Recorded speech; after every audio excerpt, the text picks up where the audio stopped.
Cities and businesses across Central Texas are now reevaluating mask policies based on this new guidance. KXAN's Jennifer Sanders is live for us at Dell Diamond.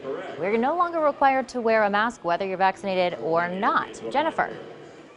You're a winner. You won a Sydney, that is absolutely right. This is the first game where that new policy is taking effect. I will say many of the workers here are still wearing a mask, but people in the stands, well, they are enjoying the game mask-free. They're saying that this new policy is a jump start back to normalcy.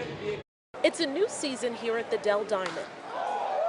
Having baseball come back to this community is big for a lot of people, right? Get back to some normalcy. Updated policies from Major League Baseball relieving mask mandates informed the stadium's decision, as well as current rules on masking from the state, Williamson County, and the city of Round Rock.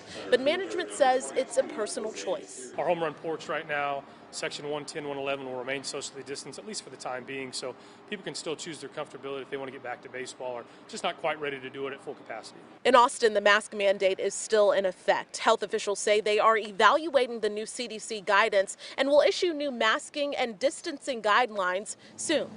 So for now, businesses like MOZARTS are keeping the masking policy in place. It's not a healthy situation to put an employee and a customer in an environment where an employee is having to legislate for city rules or orders or state mandates. Some are also concerned about how well vaccines keep people from spreading COVID-19. Doctors say breakthrough cases are not common, but they say if someone does get COVID after being fully vaccinated, they are much less likely to spread it to someone who isn't vaccinated. They seem to have much lower amounts of virus in the nose and upper respiratory tract, which we know is the main way that we spread infection from one person to another.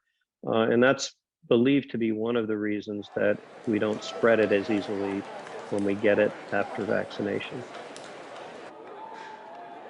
Now, we did reach out to several businesses across Central Texas, including HEB and Whole Foods, trying to see if the mask mandate is still in place there. Of course, we will let you know as soon as we hear back. We did hear from the airport, though, which is now reminding passengers they must wear a mask if they are on airport property, all because of federal policies that are still in effect for airports. Live in Round Rock tonight, Jennifer Sanders, KXAN News. All right, Jennifer, thank you. Governor Abbott lifted the statewide mask mandate March 10th. He said Texans already knew the safety precautions that they should be taking, and the state did need to enforce it. Texas Attorney General Ken Paxton tried to sue Austin and Travis County leaders for keeping the local mask mandate in place. The state lost in court.